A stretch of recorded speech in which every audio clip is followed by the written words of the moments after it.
নমস্কার বন্ধুরা, কেমন আছো সবাই? আবার এসে গেছে একটা রেসিপি নিয়ে। আজকে বানাবো মাথা দিয়ে মুগ ডাল। আমি মাথাগুলোকে ভালো করে ধুয়ে নুন হলুদ মাখিয়ে এরকম লাল করে ভেজে নিচ্ছি।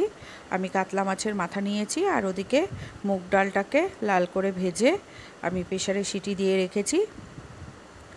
আর এই যে মাথাগুলোকে আমি ভালো করে লাল করে ভেজে সব মাথাগুলোকে তুলে নেব। নিয়ে ওই তেলেই আমি জিরে, তেজপাতা, শুকনো লঙ্কা ফোড়ন দিয়ে আমি এই যে মশলাটা দিয়ে দিয়েছি। একটু জিরে গুঁড়ো, একটু ধনে গুঁড়ো আর আদা বাটা একটা বাটিতে ভিজিয়ে রেখেছিলাম। দিয়ে এবার মশলাটাকে দিয়ে আমি খানিকক্ষণ নাড়িয়ে নেব। নিয়ে আমি এর মধ্যে একটু হলুদ আর নুন আর চিনি দিয়ে দেব।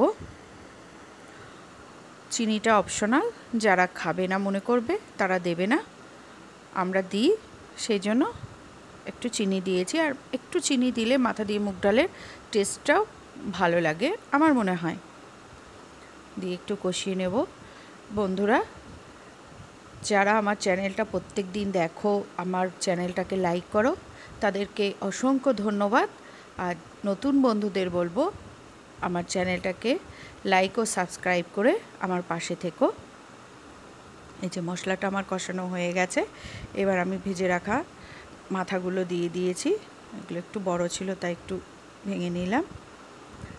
এবার আমি এই যে ডালটা আমার একটু নুন আর সামান্য একটু হলুদ আর কাঁচা লঙ্কা দিয়ে আমি ডালটাকে সেদ্ধ করে নিয়েছিলাম, দিয়ে দিয়েছি। ডালটা একটু কম হয়ে গেছে মাথা অনুযায়ী, আমি আর একটু ডালও সেদ্ধ করে দিয়ে দেবো এর মধ্যে।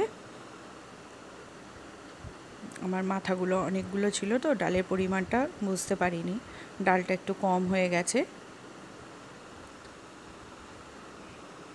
এই যে আবারও একটু সেদ্ধ করে ডাল দিয়ে দিলাম। এবার একটু গরম জল দিয়ে দেবো,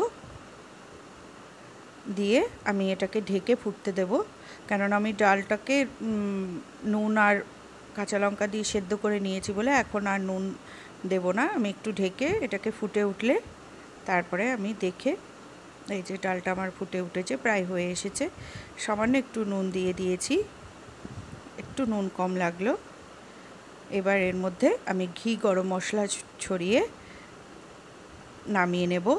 এই ডালে ঘি আর গরম মশলাটা লাস্টে খুব সুন্দর লাগে, অসাধারণ লাগে। এই যে ডাল আমার হয়ে গেছে। এবার আমি গ্যাসের ফ্লেমটা বন্ধ করে দেবো। এই দেখো ডাল আমার মাথা দিয়ে মুগ ডাল রেডি টু সার্ভ। অনেক জায়গায় যাবে তাই এইভাবে ঢেলে রেখেছি।